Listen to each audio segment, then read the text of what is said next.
Pohon dikenal dari buahnya. Saudara yang terkasih, dalam kehidupan sehari-hari, kita dapat dengan mudah mengenali sebuah pohon dari buah yang dihasilkannya. Pohon mangga menghasilkan mangga. Pohon jeruk menghasilkan jeruk. Tidak mungkin pohon yang sehat menghasilkan buah yang berbeda dari jenisnya. Yesus memakai gambaran sederhana ini untuk menyampaikan kebenaran rohani yang dalam. Dalam Matius 7 ayat 16 ia berkata, "Dari buahnya lah kamu akan mengenal mereka." Dan dalam ayat 17 ditegaskan bahwa setiap pohon yang baik menghasilkan buah yang baik, sedangkan pohon yang tidak baik menghasilkan buah yang tidak baik. Firman ini mengajak kita untuk melihat bahwa kehidupan rohani seseorang tidak hanya terlihat dari kata-kata, tetapi dari buah yang dihasilkan. Banyak orang bisa berbicara tentang iman. Banyak orang bisa mengutip ayat. Banyak orang bisa terlihat rohani di depan umum. Namun Yesus mengingatkan bahwa ukuran sejati bukanlah penampilan luar, melainkan buah kehidupan. Apa yang dimaksud dengan buah? Buah adalah karakter. Buah adalah sikap hati. Buah adalah tindakan nyata dalam keseharian. Buah terlihat dalam cara kita berbicara, dalam cara kita memperlakukan orang lain, dalam cara kita merespons tekanan. Galatia 5 ayat 22 dan 23 menyebutkan buah roh, yaitu kasih, sukacita, damai sejahtera, kesabaran, kemurahan, kebaikan, kesetiaan, kelemah lembutan, dan penguasaan diri.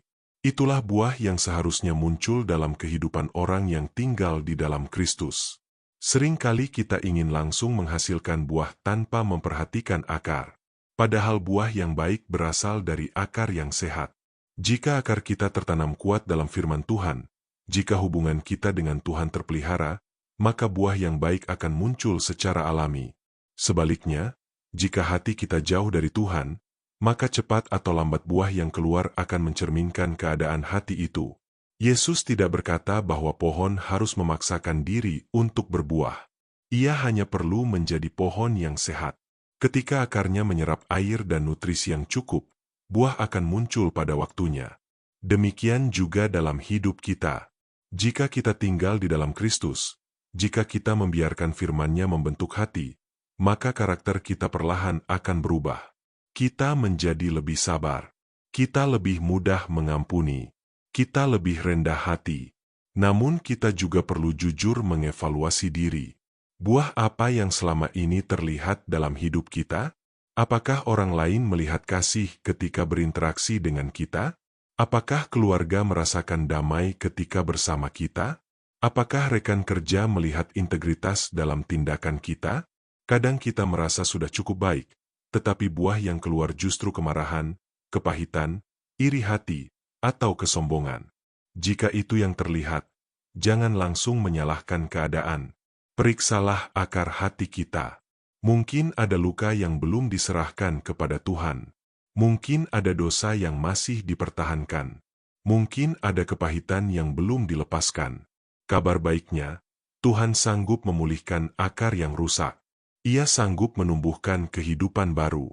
Tidak ada pohon yang terlalu rusak untuk dipulihkan jika ia ditanam kembali di tanah yang benar. Pohon tidak menghasilkan buah untuk dirinya sendiri. Buah itu dinikmati oleh orang lain. Demikian juga hidup kita. Buah roh bukan hanya untuk membuat kita terlihat baik, tetapi untuk menjadi berkat bagi sesama. Kasih kita menguatkan orang lain. Kesabaran kita menenangkan suasana. Penguasaan diri kita mencegah konflik. Kebaikan kita menjadi kesaksian tentang Tuhan.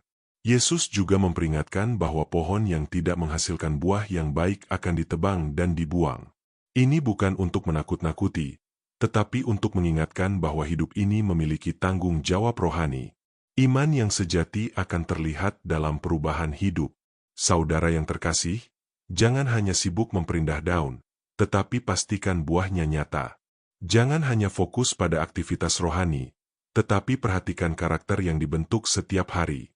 Jika hari ini kita menyadari bahwa buah kita belum seperti yang Tuhan kehendaki, jangan putus asa.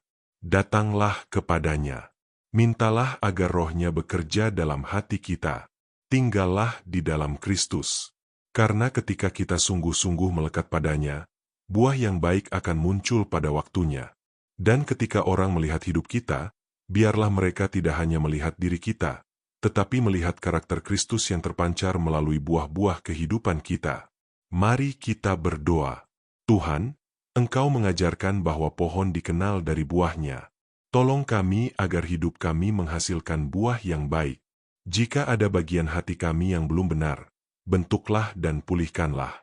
Tanamkan firman MU dalam hati kami supaya kami bertumbuh dengan sehat dan menghasilkan buah roh dalam setiap aspek kehidupan kami. Biarlah hidup kami menjadi kesaksian yang nyata tentang kasih dan kebenaran MU. Di dalam nama Tuhan Yesus kami berdoa. Amin.